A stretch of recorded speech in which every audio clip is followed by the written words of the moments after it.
porque ahí están los compañeros transmitiendo por el Face de la Libertario Ferrari.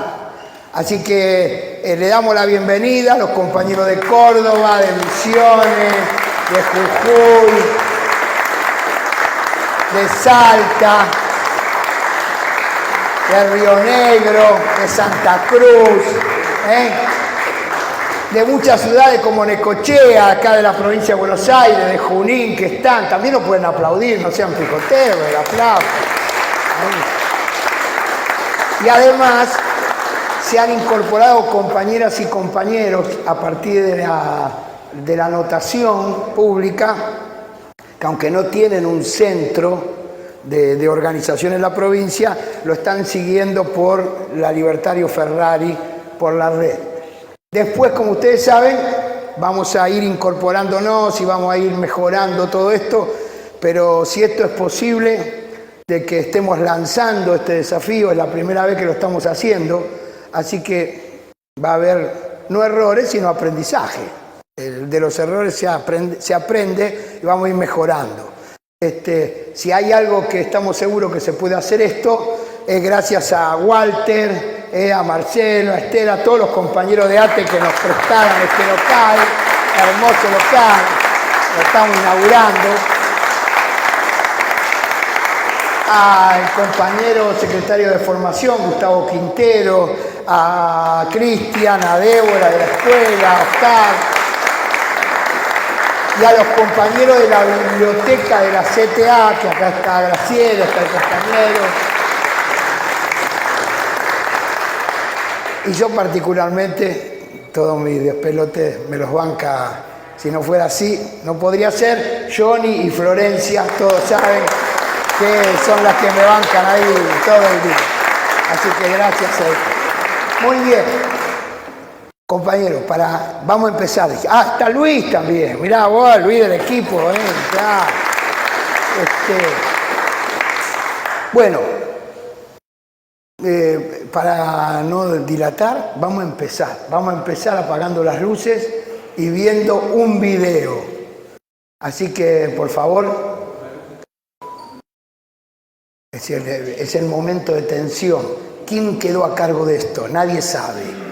Todos prepararon 3 meses discutiendo esto y nadie sabe. A ver cómo quedó. ¿Está el video? El video está allá arriba. Ustedes lo van a pasar por las redes, parece que no, pero espero que todo el país lo vea. Ahí está.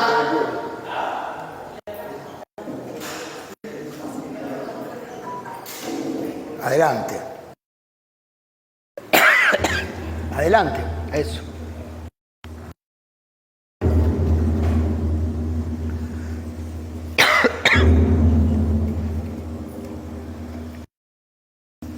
La historia de un trabajador es la historia de todos. De tu nombre, por eso no te... Marión.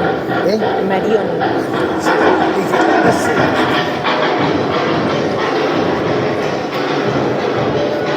En el fondo del ardiente desierto, tu corazón humano, que vamos viendo, este es nuestro historia.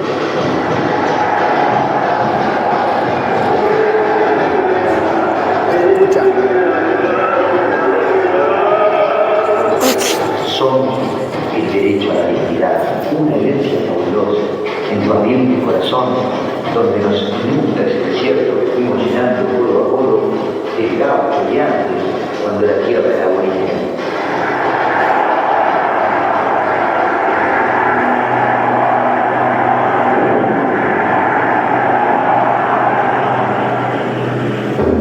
De ese desierto hicimos país.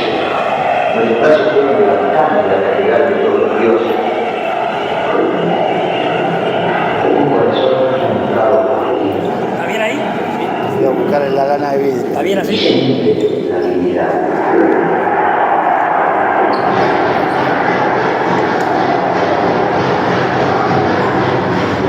Gracias, papi.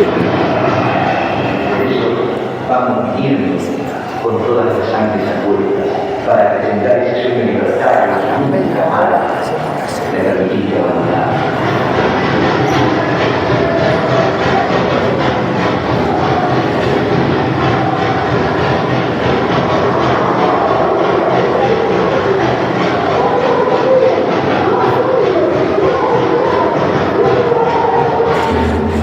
Tené cuidado con lo que decís, que tenés el micrófono abierto, ¿eh? No, no haga la gran. Y vamos. A los cobardes no los quiero de mi lado. Luchemos, hermanos. Vayamos al monte, luchemos por el mundo, sin ricos ni pobres, luchemos por el Lo suelo. importante es que se está viendo bien. Esto es peor. Somos capaces de inventar un sueño cada mañana con los hermanos sin tierra, con el gaucho sombrío metido a palo. Y si caigo, levanta la mano. No dejes que el sueño los borrones, los franceros, los traidores, los dueños del mundo. Madre, por Dios, no dejes que de pie, tierra de luz y acero. No es tiempo de lamentos, son tiempos de fragor. Tenemos un horizonte por los laberintos. Cuando empiezan a aparecer los créditos que dicen soy del etcétera, vos cortás. Cuando empiezan a aparecer los nombres, ahí a los 10 minutos. Corto la imagen. Corto la imagen. Esos somos laburantes. Y que prestan las luces. Cada castillo de terreno. No, cuando cortan.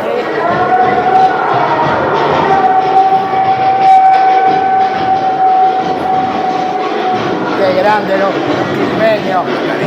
Gracias por venir. Por favor. Gracias por venir. Un placer. ¿Cómo estás, Víctor? Compañero. ¿Todo bien? Bien.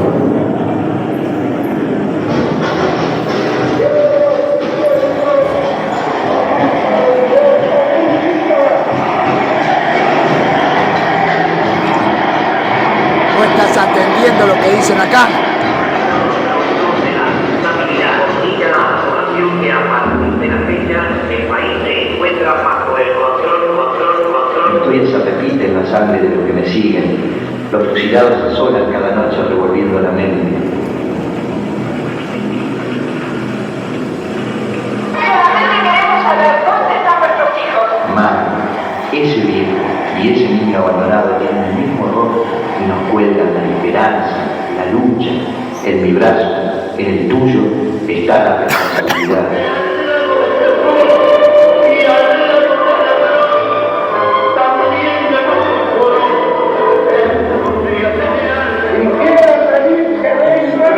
Estado Mayor 160 en el día del 14 de junio de 1982. Este soy, estos son mis compañeros.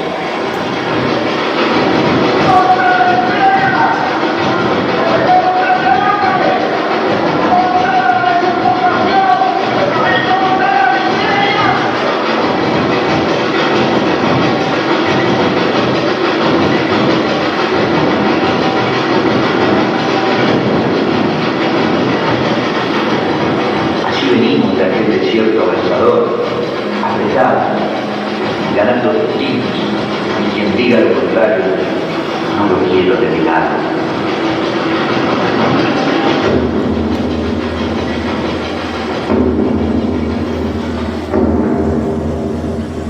El río que avanza en sonidos de catedrales, campanas doblan, redoblan el acento. Latido de mi corazón en millones de latidos. La dignidad, el derecho.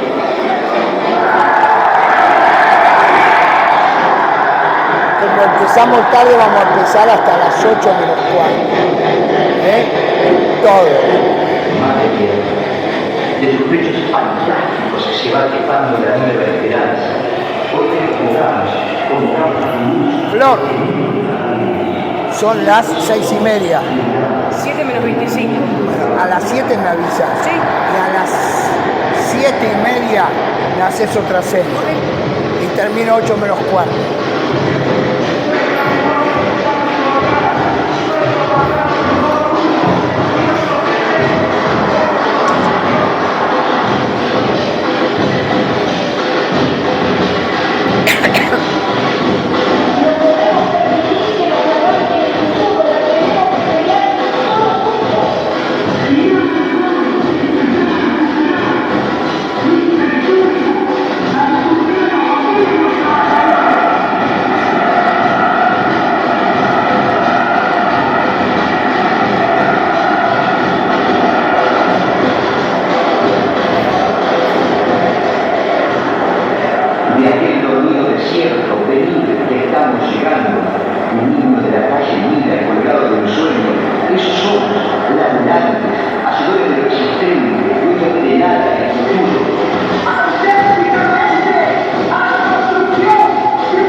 Bueno, así, sin anestesia. ¿Se escucha bien? ¿Se escucha? Yo ni escucho, ¿no? No sé si la emoción se me paró el audífono. El audífono. Bueno, así, sin anestesia. Es esto. Lo peor que hay es no tener claramente la identidad desde la cual hablamos. La identidad es la clave. Y desde esa identidad empezamos a construir esta historia del movimiento obrero argentino, una aproximación desde las y los trabajadores. No hay una historia, hay que hacerla. Dice Irito Nebbia que la historia la escriben los que ganan, los que vencen. Y si no vencimos todavía, quiere decir que hay otra historia. Hay otra historia. Claro, a veces ganamos, a veces empatamos, retrocedemos, vamos, sacamos historia y está ahí esperándonos. Uno encuentra lo que busca y nosotros vamos a buscar nuestra historia, nuestra identidad. Y para mí es un orgullo, a pesar de que estoy así todo afónico, tenía miedo de no poder empezar hoy, me hice el hisopado, así que quédense tranquilos que no tengo COVID, aunque la pasé medio mal este fin de semana, y todos los compañeros de las provincias están ahí bancando esto, y nos hubiera gustado estrecharnos con un abrazo, todo, porque lo principal es el afecto desde el cual hacemos esto, desde esta identidad, pero estamos acá, a buscar nuestra historia. Desde las y los trabajadores. No hay una historia fija. Miren, no sé, Norberto Galazo, no sé si fue él, porque después yo aprendí mucho de que es Norberto Galazo, por ahí fue Jaureche, por ahí fue otro y por ahí fue alguno en otro lugar del mundo, pero que dijo que la historia es la política de ayer. Como la política de hoy es la historia de mañana. O sea, es una discusión de relaciones de fuerza. Son opiniones de lo que vivimos, de lo que sentimos. La historia de ayer es la política de ayer. Ahora, ¿se imaginan el quilombo que haríamos si nosotros nos ponemos a discutir política hoy para ver la historia que viene? Bueno, depende de quién gane, ¿no? Estamos ahí peleando. Es muy importante entender eso. No hay una historia. Esa historia se revive todos los días. Y lo más maravilloso es que se puede encontrar. Es como el ser humano. Nosotros somos pasado, presente y futuro al mismo tiempo. Hay un pasado, las tres dimensiones. Hay un pasado que nos determina, nos condiciona, pero hay un presente que nos desafía vitalmente y hay un futuro que nos convoca. Es igual en la historia de nuestra clase. Desde esa clase hablo yo, desde esa CTA hablo yo. Yo no hablo desde otro, no hablo desde los sindicalistas que visten como empresarios, que piensan como empresarios, que se viven como empresarios porque se volvieron empresarios. Desde ese lugar no hablo, hablo de esto, de este quilombo. De esto que significa aprender todos los días desde una clase. Y eso es lo que vamos a buscar. Vamos a aproximarnos las y los. No es una clase de historia. Es la historia del movimiento obrero argentino, una aproximación desde todos nosotros. Y ahora con el desafío que tenemos en las provincias, mamita.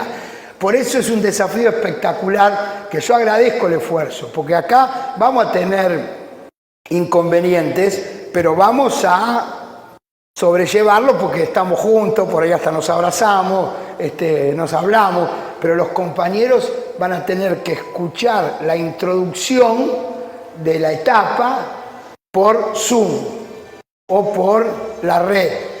Y van a tener que hacer lo que vamos a hacer nosotros, que es discutir con los protagonistas, discutiendo en cada provincia. Hay 6 provincias, que son Córdoba, que es Misiones, Salta, Jujuy, Río Negro, Santa Cruz y la provincia de Buenos Aires.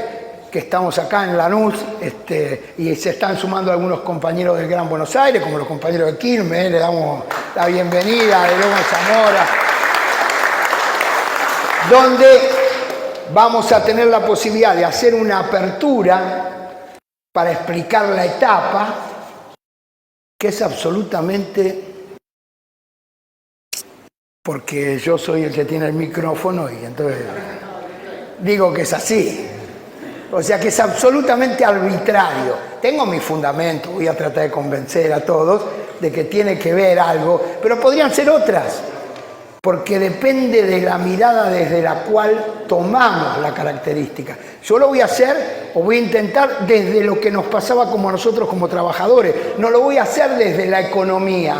Entonces van a decir el análisis de qué sé yo, la generación del 80, después la crisis de exportaciones e importaciones, la crisis del Estado, el neoliberalismo, la caída del muro, lo van a hacer desde la visión económica. ¿Es cierto? Sí, tiene razón, puede verse. O de los partidos políticos. Hay quienes pueden decir, bueno, anarquista, socialista, comunista, sindicalismo revolucionario, peronismo, clasismo, radicalismo. Y tendría razón porque somos compañeros trabajadores, pero también ciudadanos políticos, tenemos pensamiento partidario. Podríamos verlo desde ahí, trotskista, podemos verlo desde ahí.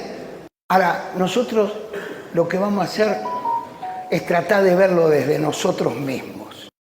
Es una aventura. Yo estoy muy feliz, con la única cosa que me amarga un poco es porque estoy con esta garganta y yo sé que a usted le está raspando la palabra mía, pero igual lo hago con una felicidad tremenda y sobre todo con este desafío que vamos a hacer con los compañeros de las provincias. Porque lo que intentamos hacer en este encuentro que va a durar 12 martes es tener una parte para discutir lo fundamental de los hechos, que por supuesto se pueden cambiar. Y yo que soy más viejo que, no sé si todos, algunos por ahí no, pero casi seguro que estoy ahí en el límite, he aprendido que se cambia la historia como loco. Es impresionante lo que uno aprende si se anima a buscar, ¿no? Ahí veo al compañero. Hay un compañero paraguayo que es un fenómeno, que le contaba a él yo que para mí siempre la primer huelga fue en entre 1870 y 1880. Y tiene sentido porque ahí estaban, fundamentalmente habían venido de las inmigraciones y los militantes que habían estado en la Comuna de París y que empezaron a hacer periódicos. Periódicos en la Argentina entre 1870 y 80 y 90 eran impresionantes los periódicos. Vamos a tener después las tapas de la memoria puestas acá para que las vean. Periódicos que sacaban 100.000 ejemplares por día. Miren qué clase trabajadora, que discutía. Y la primer huelga la hicieron para mí, los que eran en ese momento los avanzados, los lineotipistas. Eso era más o menos como trabajadores de la NASA. O lo de la fraternidad, que eran los que manejaban la locomotora, miércoles. El que manejaba la locomotora ahí era un astronauta, más o menos. O sea, es lógico que eso fueran. Y fue la primera huelga durante muchos años, hasta el 2010, donde se descubrió, buscando, que hay una huelga que para mí fue la primera por ahora, porque por ahí hay más. Pero ¿saben cuándo fue? En la guerra de la triple alianza o de la triple y nefasta alianza de Argentina, Brasil y Uruguay, comandado por Inglaterra para terminar con el proyecto nacional de transformación que estaba llevando adelante los compañeros paraguayos. Y la primer huelga fue de los trabajadores, de los astilleros de Corrientes que se negaron a construir barcazas para mandar a la guerra y matar a los paraguayos. Eso eran trabajadores. Así que la solidaridad, mirá vos qué diferente. Empezamos a descubrirlo o descubrimos otras cosas que vamos a ir desglosando. Pero ese descubrimiento exige que todos lo busquemos.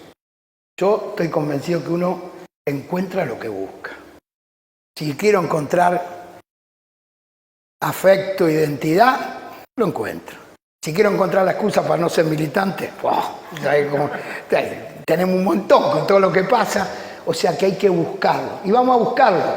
Dice, si es esto de la política, quiere decir que hay muchas opiniones de lo que pasó en la historia. Y no hay que asustarse, hay opiniones. Esas opiniones, por ejemplo, para que lo traje anotado para que lo tengamos acá, porque vamos a ir llenando estas paredes. Galazo dice que hay 7 corrientes históricas en el país. Vieron que siempre nos decían hay 1.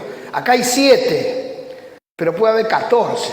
La mitrista, la historia oficial, la que después de 100 años nos mostró el plan de operaciones de Moreno. 100 años de que se murió Moreno, recién encontraron el plan de operaciones de Moreno para la Revolución de 1810.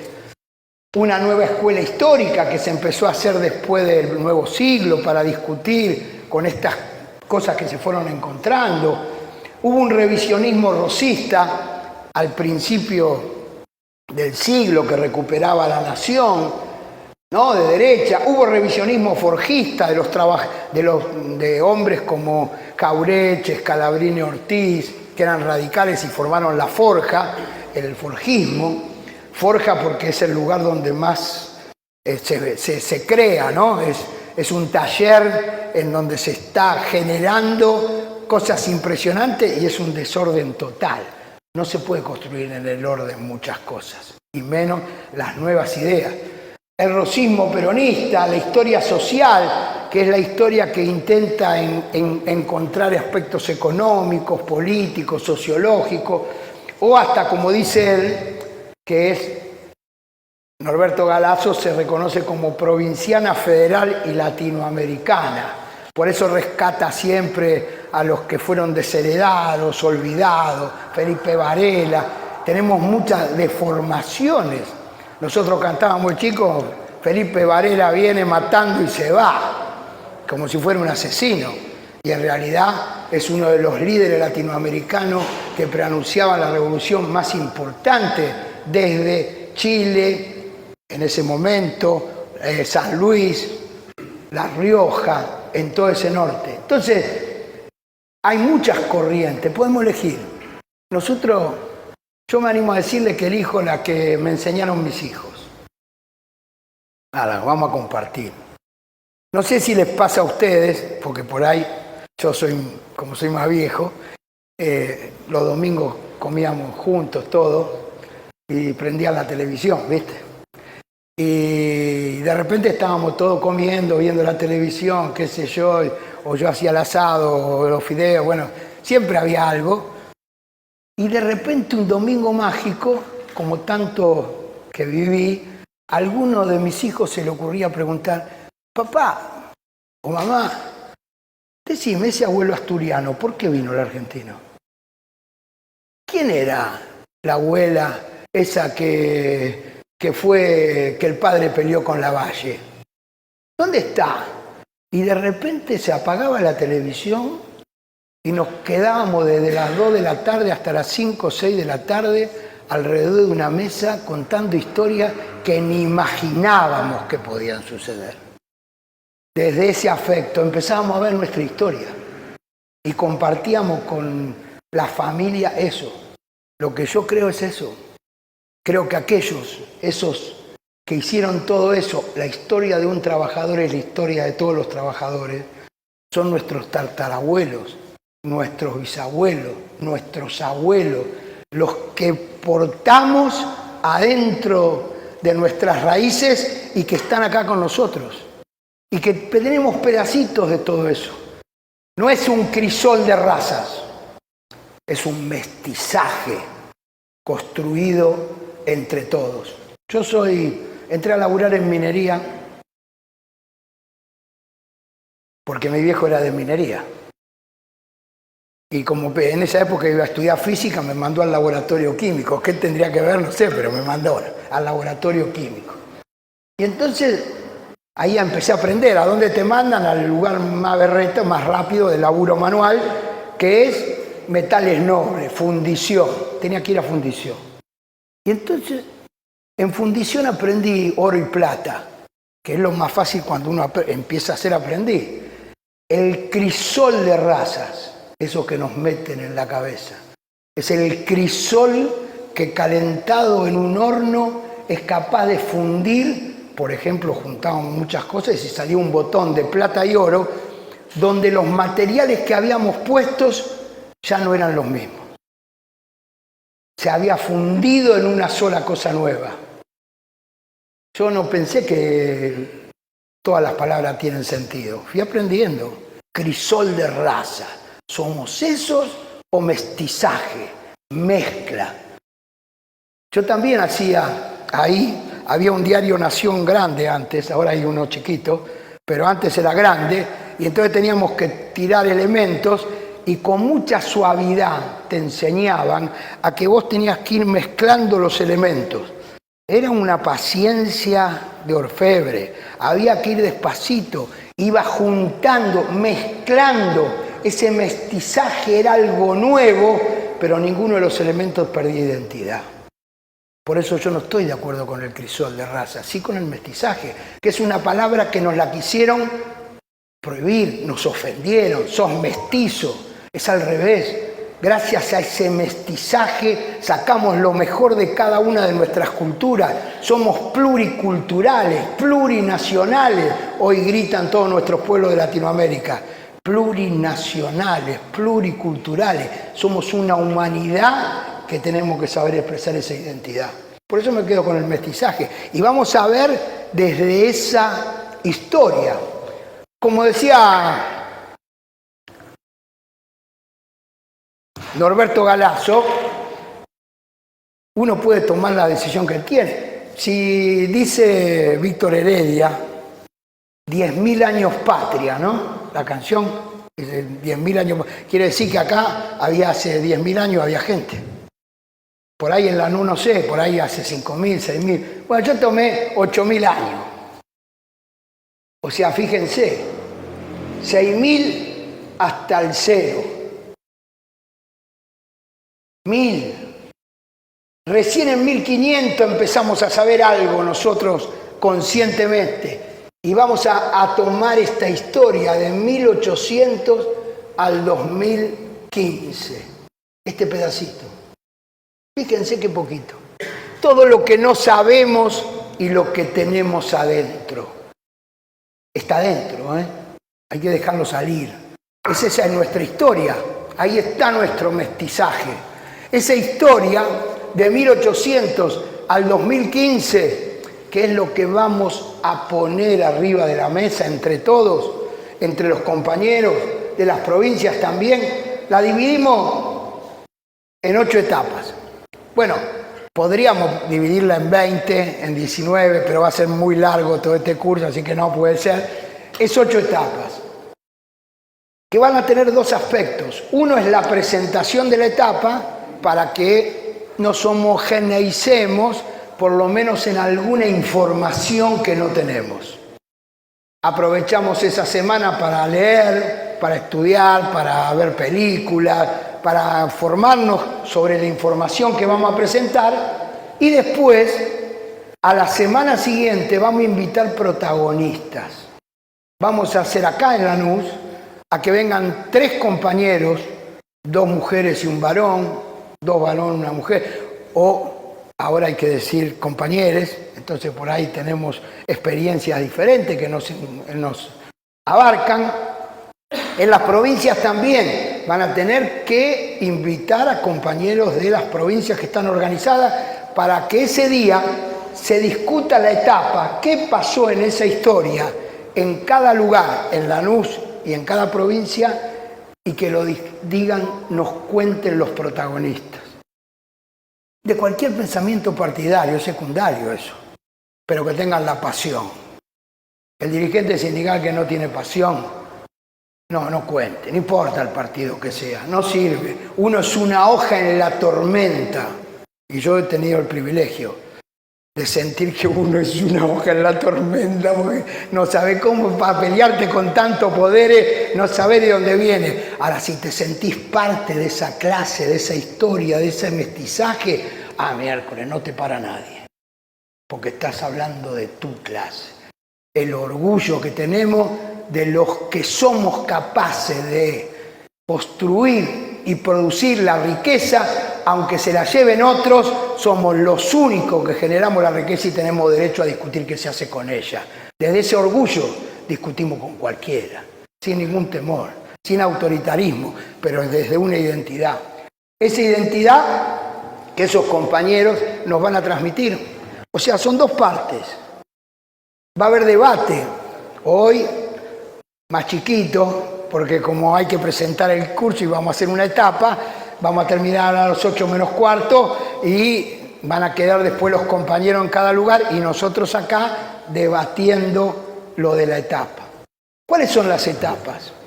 La primera, de 1800 más o menos a 1922. Como verán, los números tienen que ver con nuestra historia. Y la primera etapa es, empezamos a formarnos la conciencia de clase, empezamos a sentirnos trabajadores. En esta etapa, en 1850, ya además de las huelgas y demás, escribimos el manifiesto que como empieza Marx y Engels a contarlo va un fantasma, recorre Europa y no solamente cuenta lo que pasa, sino que además dice a dónde vamos y nos dice el socialismo. Esa es la sociedad, ese capitalismo que es tremendo, tiene una alternativa, tiene un lugar. Evidentemente, ya sabemos cómo. En esa etapa, además de autoconciencia de clase y proyecto de nueva sociedad, durante 1850 hasta 1922 vamos a olfatear el poder y vamos a aprender a intentar gobernar la Argentina. En 1922, en este periodo, del 16 al 22. Bueno, hay algunos que dicen que no, pero es discutible. Del 22 al 55 es la segunda etapa. Cobramos en el 22 y resistimos, reorganizamos nuestra fuerza y vivimos la primera experiencia de gobierno a partir de 1946 hasta el 55, que vino el golpe demoledor. La tercera etapa, que es la resistencia, la recuperación del gobierno y la revolución trunca hasta el 75. No lo terminamos en el 76. Yo creo que terminó esa etapa el 27 de junio del 75, cuando echamos a López Rega, ahí en la plaza, por ahí alguno estuvo, ¿no? En esa plaza que echamos a López Rega y a Rodrigo, que era el intento de hacer lo que iba a hacer la dictadura, pero con el peronismo en el gobierno, los echamos y a partir de ahí ya empezó la represión y los días estaban contados. Resistimos al genocidio en la cuarta etapa. Después y termina, para mí, el 30 de marzo. Se acaban de cumplir 40 años. ¿Vieron el debate que hubo? 40 años. ¿Le debemos a la Thatcher la democracia? ¿O el 30 de marzo, 3 días antes, nosotros gritábamos hacia la Plaza de Mayo, se va a acabar la dictadura militar?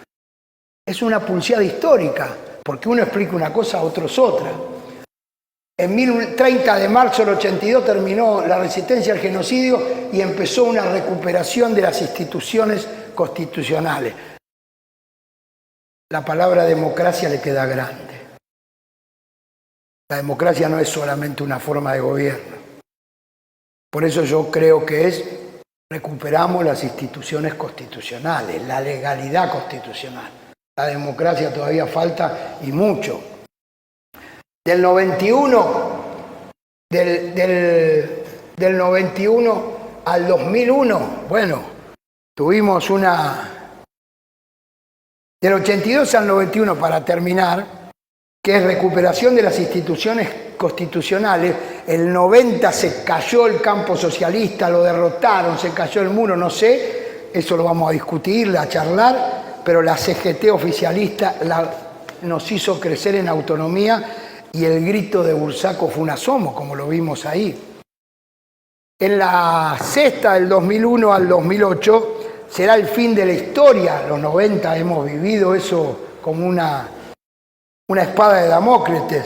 La CTA surge como un nuevo modelo sindical y otro mundo es posible en el 2001, cuando asomó no solamente el 19 y 20 de diciembre en nuestro país, sino que además al principio del año nos dábamos cita a los miles de resistentes del mundo en ese Porto Alegre que fue el grito de Lula y que se iba a convertir a poco tiempo después en el primer presidente trabajador latinoamericano.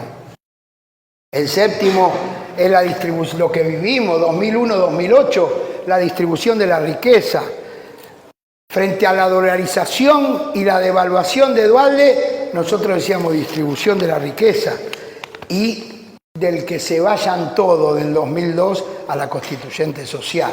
Es un debate, son formas de pensar. Y por último, sí, hasta el 2015, dicen los que saben historia, los profesores de posta, que no se puede hablar de nada en historia que no sea después de los 10 años de ocurrido. ¿No? Pero como nosotros no estamos en clase de historia, estamos en clase de construcción de lo que queremos, tampoco podrían hacer ningún homenaje, ningún monumento, ni ningún nombre de calle a una persona que no tenga 10 años de fallecido. Bueno, no voy a poner el ejemplo, pero es concreto, lo decidimos nosotros. Estas etapas, hoy vamos a ver esa, 1850, decíamos recién que las organizaciones se fueron formando. Yo me tomé la libertad, en los materiales está, pero acá hubo muchos precursores. Miguel Bakunin, John Doherty, Folder, Lover, Carlos Marr, Blanqui. Blanqui fue el primero que dijo que lo iban a fusilar como insurrecto y que planteó la toma del poder por grupos insurrectos. Engel, Tolén fue el primer dirigente sindical que a nivel internacional armó la primera huelga. Pavot, Henry Simón, miren, expresa que no es necesario una sociedad de propietarios y sí una de productores. Cada uno según su capacidad, a cada uno según su necesidad. Pensemos qué grande sería, a cada uno, de cada uno según su capacidad y a cada uno según su necesidad. ¿Podríamos vivir felices? Wow. Impresionante. El cooperativismo fue lo que creció, y los anarquistas, por supuesto, ¿no es cierto? Proudhon decía, la propiedad es un robo. El centro motor de ese debate, las clases obreras deben liberar al mismo tiempo su fuerza y afirmar su nueva concepción del derecho. Y esto solo se puede hacer independizándose de la burguesía y del Estado. Autonomía en nuestro centro. La CTA iba a reivindicar eso un siglo y medio después. No inventábamos nada, recuperábamos nuestra esencia. No inventamos, recuperamos esa vitalidad. Claro, en 1800 eran todas peleas. Si uno mira esto, 1800 a 1850, eran todos discutiendo, cooperativistas, peleadores, y bueno, y había experiencias. Fuimos formándonos hasta que llegó esa primera internacional donde se dijo en el manifiesto ¿a dónde vamos? Teníamos un a dónde. Yo me baso en algo que van a tener ustedes en los materiales, que es una línea de tiempo, que está incompleta, que cada uno tendrá que llenarlo con lo que lo quiera llenar, con lo que va a ir sabiendo de lo nacional, de lo provincial, de lo internacional. En esta historia nos forja lo nacional y lo internacional. El adónde era la clave. Recién decíamos en el tema mencionamos de los periódicos, la Comuna de París, ¿no? Algo maravilloso. A ver, ¿quién vivió la etapa del 25 de mayo de 1973 en la plaza? A ver. ¿Vos no estuviste en la plaza? ¿Y entonces que no levantás la mano? ¿Vos también no estuviste? Vos también, claro, todo viejo, hay que encimarse que son viejos. Yo, la única manera de pensar en lo que vivieron los franceses en la Comuna de París fue acordarme de lo que yo viví en la plaza del 73, el poder, en esa plaza. Los milicos decíamos, se van y nunca volverán.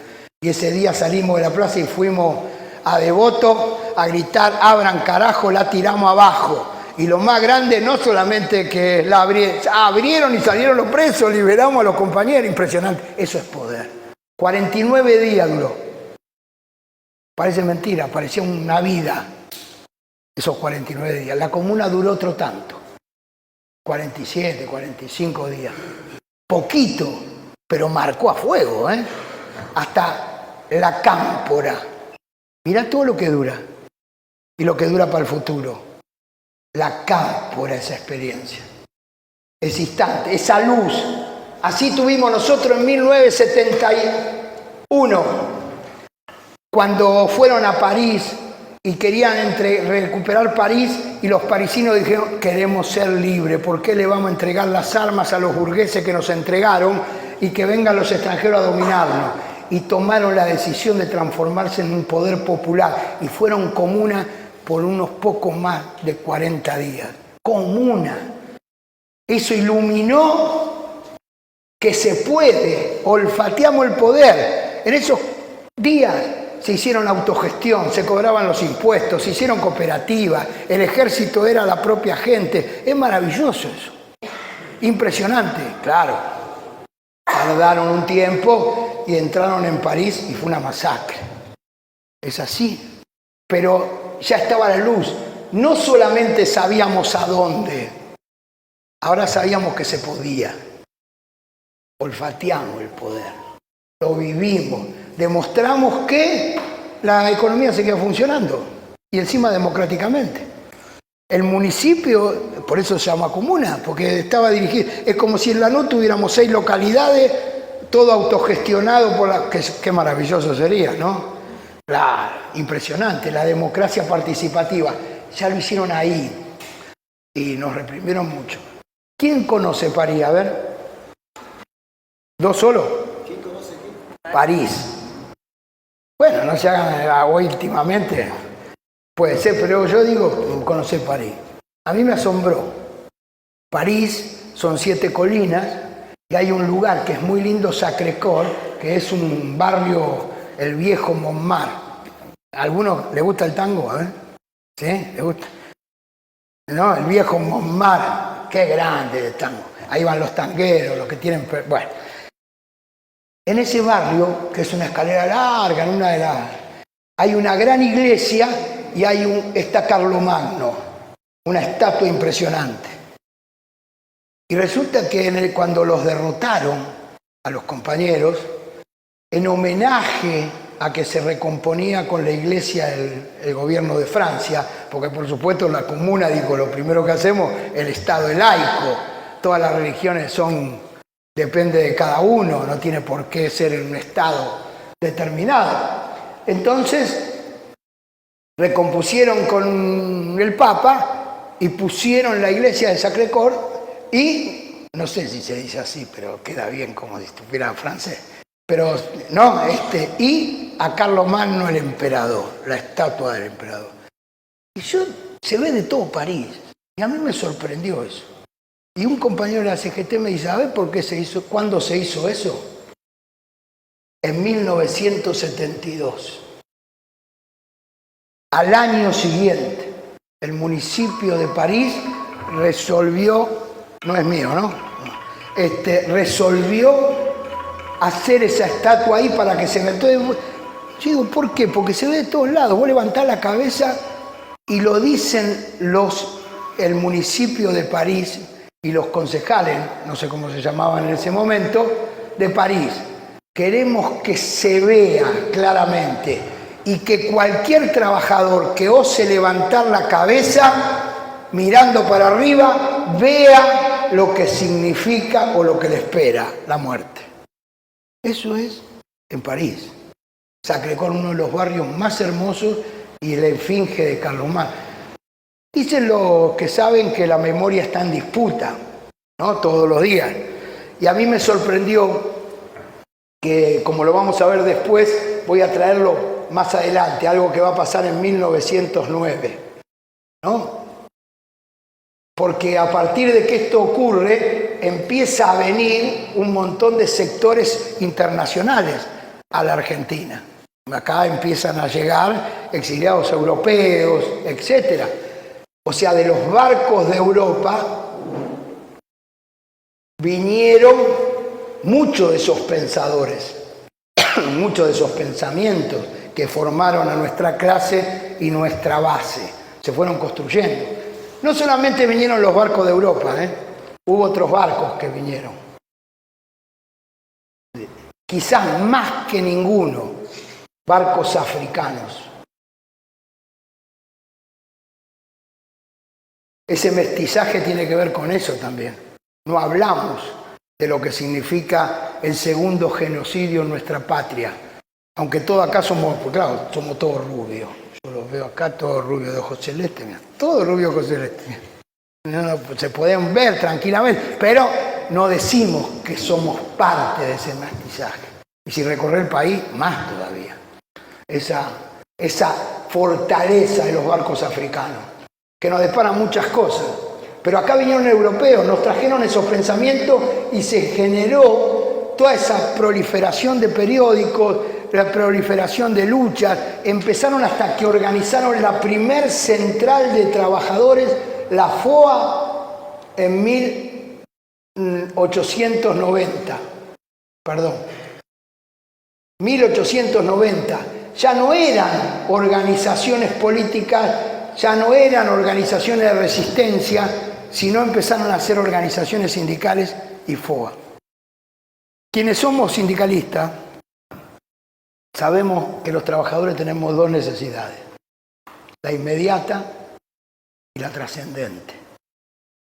Lo primero que hacemos es una mutual, juntamos plata en un barrio para pagar un cajón de algún compañero que no tiene para llegar, resolvemos el tema de la salud, la solidaridad.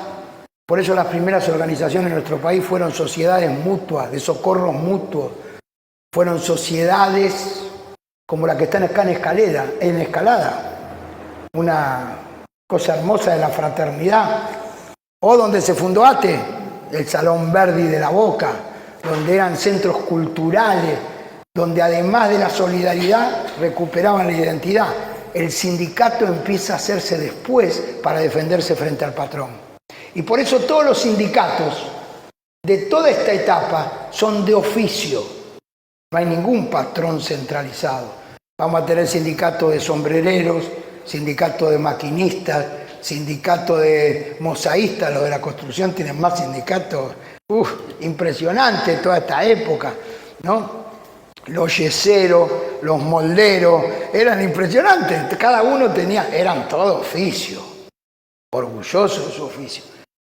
Lavanderas, planchadoras, sombrereras, sindicatos en esa época de la mujer que estaba al frente. Acá, en Lanús, en esa época, se crea el sindicato de aduana. Mira, estatales. Acá estaba una aduana. En Lanús se crea ese sindicato.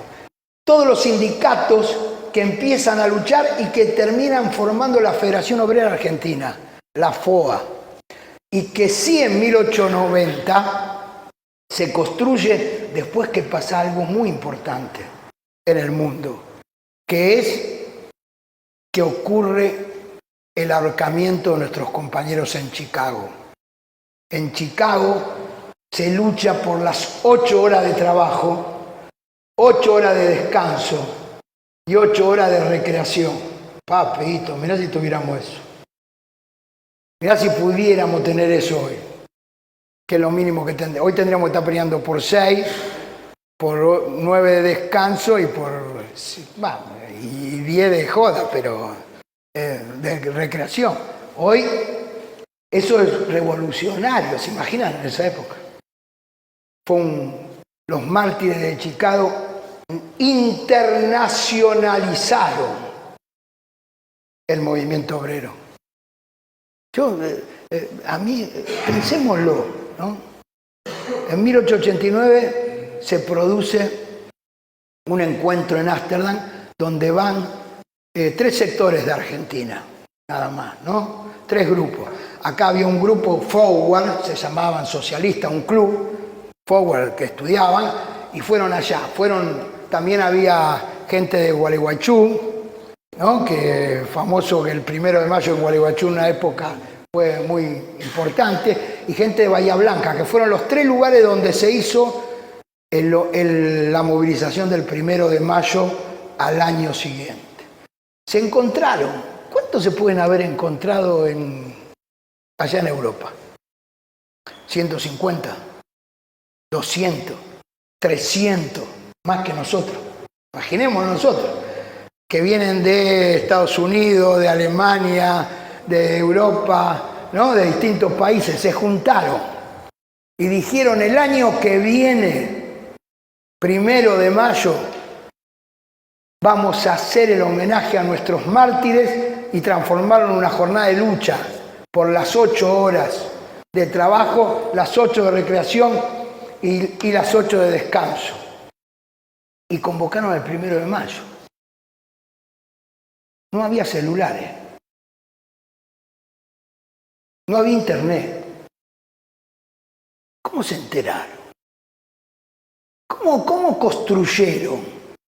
Y a veces los compañeros dicen: no podemos porque tengo que ir acá a 10 cuadras a hablar. No, tenemos que ir a conversar. ¿Cómo lo hicieron? Y el 1 de mayo se transformó en el día más universal del planeta. Es el único día que en toda la geografía del planeta se conmemora, es la clase. Y el único día que se acerca hoy es también la lucha de las mujeres, de las trabajadoras, el 8 de marzo, que también fue la lucha de nuestras compañeras tejedoras en una hilandería que fueron quemadas por defender sus derechos. Son los 2 días más internacionales. En todo el mundo se conmemora eso. En algunos es de lucha, otros será de fiesta, pero es el día más universal. No hay ningún Dios que sea tan universal como la identidad de clase. Salvo en Estados Unidos. En Estados Unidos está prohibido. Porque es Chicago. De ahí nació. Es la pelea. En los últimos años la presencia de tantos mexicanos está haciendo que se revierta y hasta el 1 de mayo empieza a haber paros y movilizaciones. Es el día más universal, nuestra identidad. 1890 se generó acá. Nosotros veníamos caminando de Rosario a Buenos Aires juntando firmas. Algunos se tienen que acordar, los que están ahí en las provincias, ¿no? Con el Frenapo, vinimos por todos lados. Y cuando llegamos, un siglo después, en el 2000, los periodistas me dicen: qué grande, es la primera vez que ustedes están haciendo esto, los trabajadores caminan tanto y están presentando firmas. Digo: mire, estábamos en pleno siglo, fin de siglo, inicio uno nuevo, se había caído el muro, se había caído todo. Y yo dije: mire, no es nuevo. En 1890, hace 110 años, marcharon 5.000 compañeras y compañeros con los chicos adelante. Nosotros también marchamos con los chicos adelante, en esa marcha del 2000. Y presentaron 7.000 firmas pidiendo que se terminara la desigualdad de la mujer y el hombre salarialmente y laboralmente y que se prohibiera el trabajo infantil. 1890. El 1 de mayo fue la explosión organizada de la clase. Esa clase que va a hacer que en todo este tiempo empiece a cuestionar el poder de la Argentina. Es más, en 1904 había tanto quilombo. A veces nosotros tenemos dudas. Por ahí estoy yendo rápido, pero porque estoy consciente de que no lo vamos a aprender todo, ni vamos a saber todo, pero hay que llegar a entender que va a ser una búsqueda. En 1904 se aprueba la ley de residencia. Es una ley que el autor de Juvenilla, ¿quién leyó Juvenilla en el colegio? Miguel Cané. Ese fue el autor de Juvenilla. Fue la primera ley que nos expulsó a nuestros hermanos del país.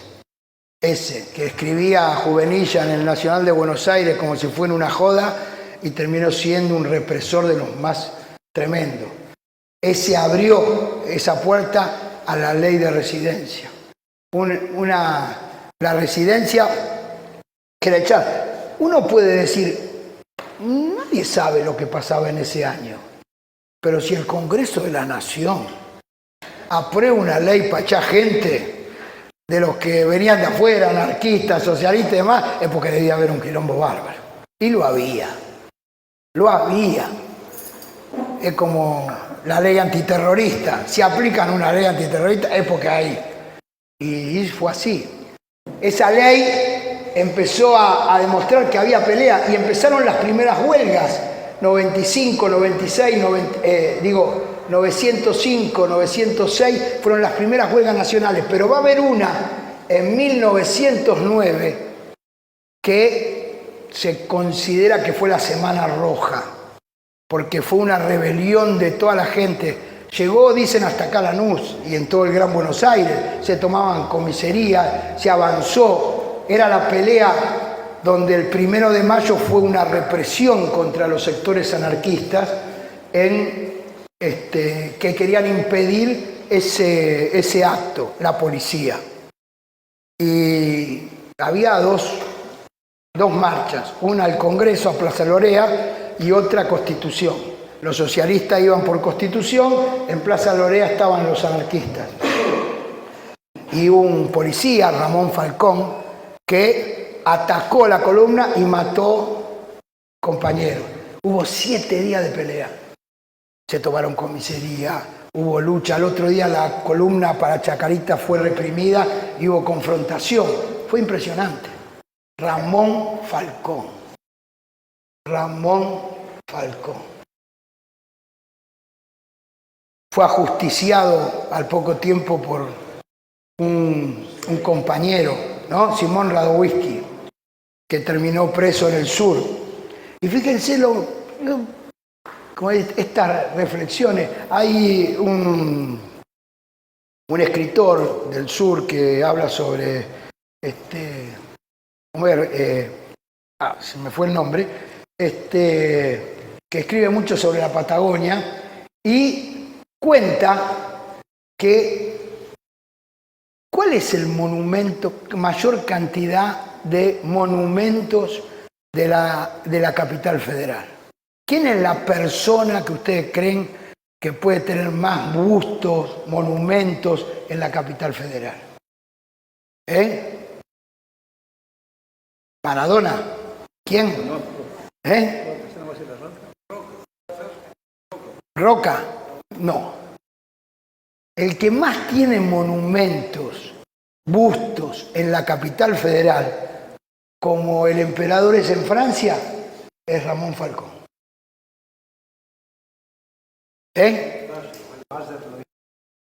Lo dice Valle, pero el que lo dice antes, ya no importa. David Viñas, ahí me salió. David Viñas, que escribe un libro hermoso sobre la lucha obrera en la Patagonia, que después, por supuesto, Valle lo retoma, pero es el que saca esa cuestión era increíble. Ramón Falcón, es una lucha por la memoria. Por eso la historia está viva. Es mentira que está muerta. Y yo tengo la alegría de que el curso que hicimos acá por primera vez en Lanús, lo hicimos en la ULA. No creo que haya alguno, no sé si alguno participó. ¡Wow! ¡Ah, estuviste! ¡Qué grande! Omar Dal Ponte estuvo. Y en la ULA se armó un lindo candombe Y cuando se enteraron de quién era Ramón Falcón, flor de reventado, dijimos, ¿cómo puede haber una calle Ramón Falcón en Lanús? Y empezamos a juntar firmas y nos movilizamos hacia la Intendencia y la calle Ramón Falcón se sacó de la cartografía de Lanús y se puso la de los hermanos Ros, 2 compañeros fusilados después de la revolución del 9 de junio. O sea que hay que pelear la memoria, no es en vano cuando Bayer dice ese Roca es el símbolo del terror. Es como Videla, es como si hubiera monumento de Videla. Fue la Semana Roja y empezó a organizarse a partir de ahí un movimiento obrero diferente. Realmente ese movimiento obrero tenía centrales diferentes, había anarquistas, había sindicalistas revolucionarios, había socialistas. Vale la pena recordar ahí en el material que llevan ustedes, hay 3 posturas de un congreso en 1906 que fueron a la unidad. Hay que unirse y después se juntaban y se peleaban. Hay que unirse, se juntaban y se peleaban. Hay que unirse, no sé si les cabe alguna idea, pero más o menos eso, se peleaban. Pero es interesante cómo se dicen las cosas que son. Que uno defendía que no hay nada mejor que la huelga revolucionaria, que me venía a hablar de política si ser sindicalista es lo más importante, que basta del Parlamento. Los otros que decían hay que hacer la pelea legal también en el Parlamento, y otros decían basta, ni Parlamento ni sindicato, hay que poner bomba por todos lados para cambiar la cosa porque no se cambia. Este debate hoy todavía está dentro nuestro de manera diferente, pero también aparece. Por eso es importante verlo. Y en ese aprete que hubo de 1910 en adelante, se empezó a organizar la Federación Agraria, por ejemplo. La rebelión de los chacareros, no es la del campo, los chacareros eran arrendatarios de pequeña tierra y que se rebelaron contra el aumento de los alquileres en la tierra. Antes, en 1907, también se rebelaron contra los alquileres en la capital federal, una huelga general que terminó siendo la huelga de las escobas, que parece increíble. ¿Por qué se llamaba la huelga de las escobas? Porque eran los conventillos que, defendidos por las mujeres, echaban a los de la justicia, a la policía, a escobazo. Eran escobazos. Se empoderaron las mujeres desde hace muchos años. En toda esa época es maravilloso lo que crece el movimiento feminista, lo que crece las organizaciones, que vale la pena que los recuperemos y los estudiemos. Pero por eso digo que nadie inventa. Yo me acuerdo que estábamos en la CTA y un día viene el movimiento de ocupantes e inquilinos. Y dicen, ¿podemos usar el local? Sí, nos estaban olfateando, porque nosotros éramos todos dirigentes sindicales, burócratas, qué sé yo, entonces, ¿viste? Pero le prestamos local. Y nosotros a ellos decíamos, ocupante e inquilino, ¿en qué quilombo nos metemos? Después se incorporaron y fueron protagonistas de toda la CTA. No estábamos inventando nada nosotros, estábamos recuperando nuestra mística de 1907. Esa clase no la inventamos nosotros, existe. Hay que asumirla y verla, como hoy sigue siendo. Y en 1912 se produce un hecho muy importante en esas luchas que fueron los ferroviarios, una huelga impactante, lo mismo que la FON. Los 2 sindicatos más grandes en esta época, así como aquellos fueron los de oficio, empiezan a ser de empresas nacionales. Los ferrocarriles y la FON, los navales. Los ferroviarios y los navales. Fueron los 2 brazos donde se extendió el movimiento obrero argentino. Fíjense, la Patagonia Rebelde se hace en la sede la Federación Obrera Marítima. A Misiones, en los ríos, el mar, fueron los lugares en donde la FON fue trasladando su fuerza sindical. Y los ferroviarios, escalada, estas huelgas de escalada que fueron impresionantes, los talleres, la demostración más acabada de cómo los ferroviarios y los navales fueron los brazos que se extendió esa clase trabajadora que ya está presionando y que gana 2 huelgas importantes y que hay tanto quilombo que se resuelve. No éramos nosotros solos, los que hacíamos quilombo. También había, desde 1870 en adelante, una rebelión que fue el surgimiento de lo que va a ser los boinas blancas, la pelea del radicalismo, de la UCR, y lo que va de redundar en el irigoyenismo. Y en 1912,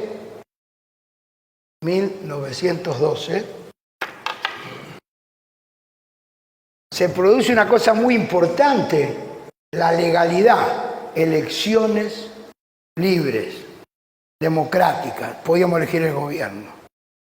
Y se convoca elecciones, el voto universal, que no fue muy universal porque las mujeres no les permitían votar, pero votaron mujeres, porque tampoco les prohibía. Entonces les prohibía ser candidata, pero no ejercer eso, pero no votar, así que hubo quienes votaron. Y en 1912 la ley del voto universal va a cambiar las relaciones de fuerza y va a hacer que en el 16 asuma Irigoyen. Y ahí es algo que yo aprendí con el correr de todas estas búsquedas.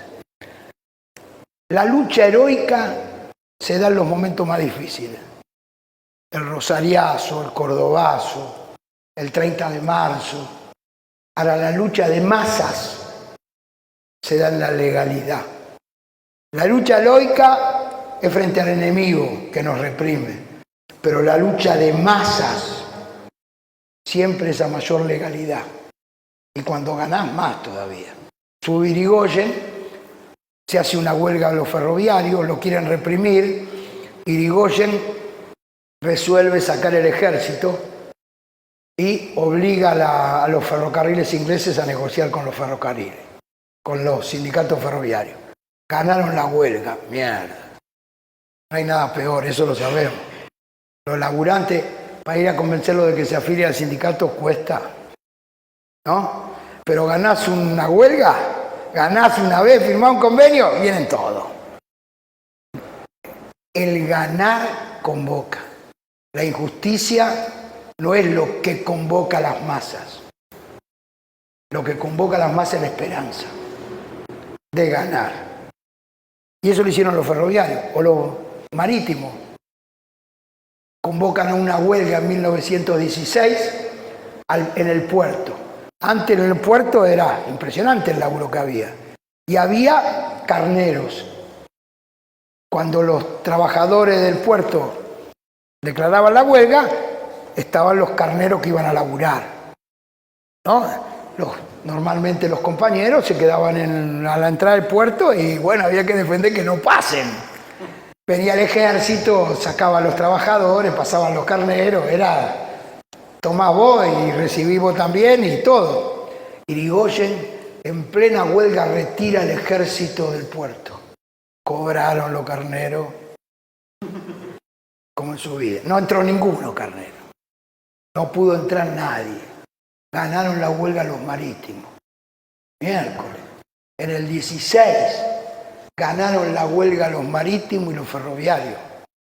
Se expandió el movimiento obrero por todo el país y empezó a generarse una rebelión que encima se produce al mismo tiempo que ya no sabemos a dónde vamos solamente. No solamente olfateamos con la Comuna de París que podíamos gobernar, sino que en el 1917 la clase obrera de Rusia toma el poder en la Unión Soviética o va a constituir la Unión Soviética y se transforma en el primer Estado socialista del mundo. Miércoles. Ya no era el saber a dónde, un poquito. No, habíamos empezado una experiencia de gobierno desde los trabajadores. Esa revolución que cambió todo. Hay un librito de John Reed que yo les recomiendo, que se llama 10 días que conmovieron al mundo. Es maravilloso. Es chiquitito, no es muy, pero es maravilloso. Hay una imagen que me quedó siempre, era además de un mozo que decía: no me dejé propina, no me ofende, yo no soy ningún esclavo. Eso que decía, había un dirigente que estaba hablando y en una manifestación, porque no era fácil hablar en las manifestaciones, no había parlante, no había todo, estaba arriba de un monumento hablando y de repente se cae desmayado. Y dice: ¿qué pasó? ¿Lo van a ver? Hacía 24 horas que estaba hablando el tipo. 24 horas. Lo extraordinario, la revolución. Ya estaba ahí. Y en el 19, acá amanece una fuerza muy importante de parte de los trabajadores, ya organizados. En ese momento, Bacena, una fábrica en la capital federal, echa a los trabajadores y se produce una defensa de los trabajadores a sus compañeros y son reprimidos por el ejército, la policía, los matan y hacen un acto de solidaridad el otro día para ir hasta Chacarita. Y en ese camino son reprimidos y se produce lo que se llama la Semana Trágica. 1919. Más de 7.000 heridos y 3.000 muertos en la capital federal. Impresionante. 7 días. Semana trágica.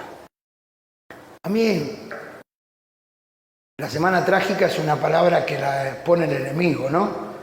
Es como el 19 y 20 de diciembre. Nos mataron 33 compañeras y compañeros. Claro que fue trágico, pero el 19 y 20 de diciembre no es trágico para nosotros, es trágico para ellos. Semana trágica terminó con la reincorporación de todos los despedidos y con el retroceso de la patronal. Y empezó un auge que pensaba que se podía gobernar la Argentina. En ese momento, en esa inspiración, la reforma universitaria del 18 lanza en Córdoba una expresión totalmente nueva, que era que tenía que democratizarse la universidad, no gratuita, gratuita va a ser después con Perón. En ese momento era una universidad que estaba manejada como claustros y que se abre y que los estudiantes gritan en ese grito de Córdoba 2 reivindicaciones. A mí me sorprendió lo mismo.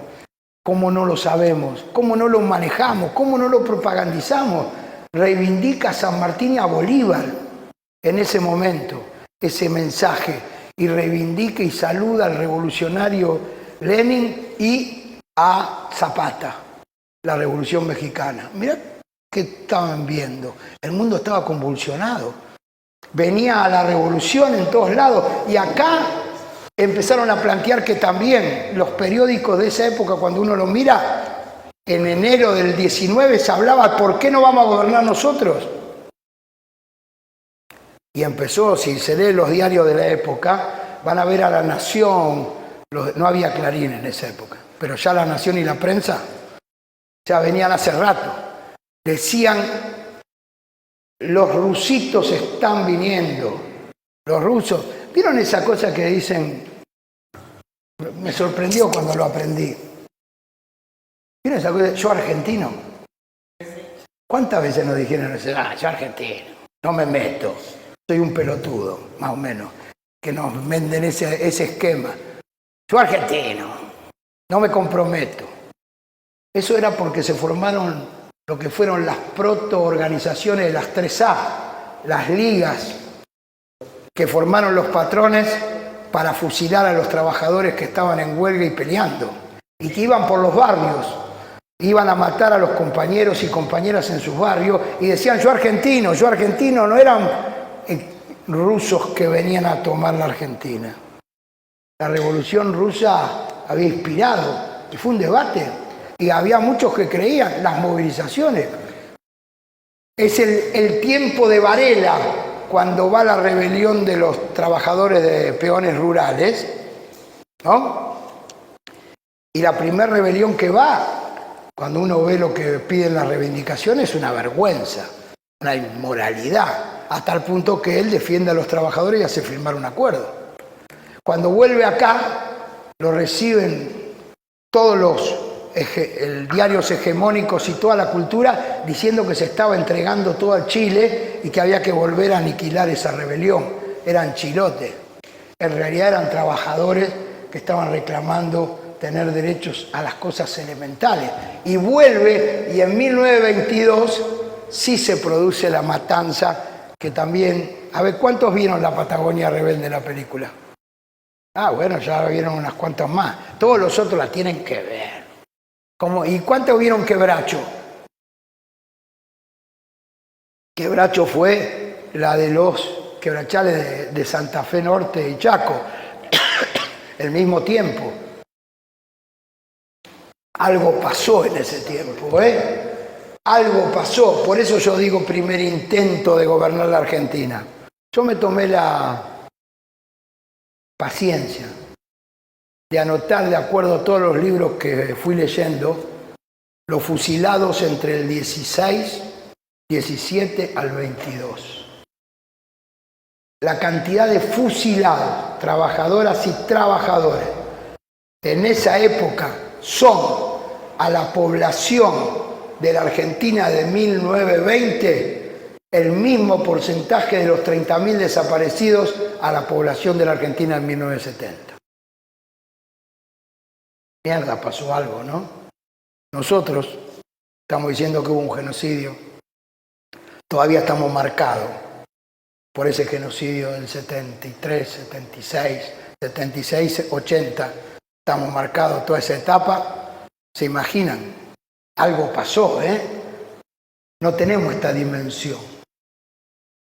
El mismo porcentaje de fusilados a la población de aquel momento era el mismo que los 30.000 desaparecidos a la población de la Argentina en el 76.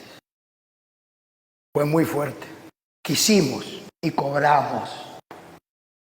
Y nos dividimos, enfrentamos, terminó el radicalismo, ese que había defendido sacando el ejército, terminó mandando el ejército.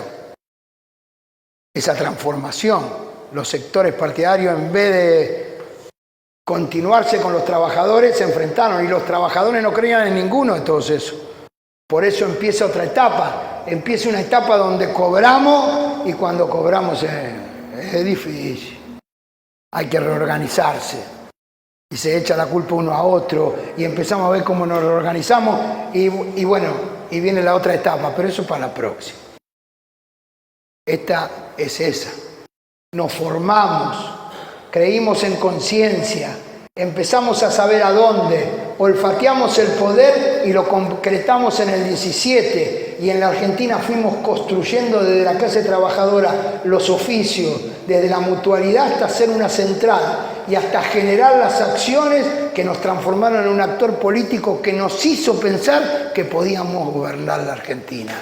Eso éramos la clase en ese momento. Y eso vale la pena recuperarlo. Por eso sí creo que esta primera etapa nos abre a que todo lo que vino después es posible, porque ya en nuestras raíces queremos, sabemos que necesitamos tener el gobierno en nuestro destino. Bueno.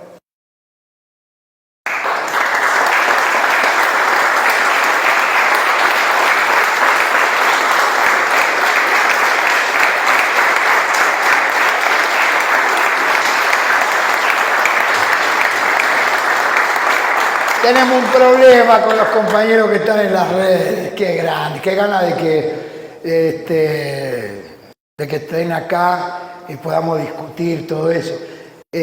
Lamentablemente nos vamos a desencontrar, ¿no? Ellos van a juntarse, los compañeros que están en cada provincia van a ir a su Zoom para discutir entre ellos. Nosotros lo vamos a discutir acá. Y los que son de otras provincias, con algunos ya hemos podido hablar, queremos que se sumen a las provincias de la región. Por ejemplo, los chubutenses en Santa Cruz, los santiagueños, tucumanos que haya se suman al de Salta o al de Jujuy. En Misiones, que está organizándose, si hay chaqueños, formoseños, que fueron los primeros, ¿no? Estamos saludando de temprano. Desde temprano saludan al... lo que pasa es que tienen este formoseño acá, ¿viste? Que son defensores que se pueden juntar con los misioneros. Ya vamos a ir aprendiendo eso. Así que lo despedimos hasta el lunes que viene. Están en la biblioteca. Los materiales. Sí, los materiales están en la biblioteca, así que los pueden ver. Pero además de eso, el lunes que viene vamos a hacer la segunda. El martes, perdón. El martes. ¿Vieron que es así? ¿Viste cómo tengo razón yo? Se la agrandaron, ahora se la creen y me van a cagar a pedo. Bueno, pero además del martes que viene vamos a hacer la segunda etapa, que es esta. Y el tercer martes vamos a hacer una experiencia piloto. Vamos a hacer un Zoom con todos. Los compañeros de la escuela van a poner un Zoom que son de 500 compañeros y entonces vamos a hacer un Zoom con todos los compañeros del país, por lo menos para vernos, para tener la sensación. Porque esta emoción no se puede construir política sin emoción, y por lo menos para mí, creo que para todos nosotros, además de lo que estamos olfateando, que vamos a descubrir, saber que hay cerca de 300, 400 compañeros en estos momentos, no sé, Sí, la verdad que fue un encuentro increíble, se han sumado compañeros de todas las provincias de la Argentina, la verdad que muchos han preguntado cómo continúa esto. Creo que en un momento llegamos a ser cerca de 130 compañeros en todo el país, más los compañeros que estábamos acá. La verdad que un número, más allá del número, creo que lo importante de este encuentro que estamos llevando adelante hoy es la nacionalización de todo este proyecto que nosotros hemos llevado adelante, y este curso de alguna manera nos está unificando a cada uno de los compañeros del país, y yo veo de cada localidad que es increíble, realmente uno pensaba que nunca se podían sumar, y estas cosas de la tecnología, si bien como vos decís, y nosotros decimos que los talleres presenciales no son iguales que los virtuales, también la virtualidad en algún momento nos permite llegar a compañeros que de otra forma no lo podríamos hacer, así que la verdad ha sido un primer encuentro emocionante para todos los compañeros y compañeras, y así lo han expresado a través de la Escuela de Hortal de Ferrer. Muy bien. Bueno, un aplauso para todos los compañeros. Nos vemos el martes que viene.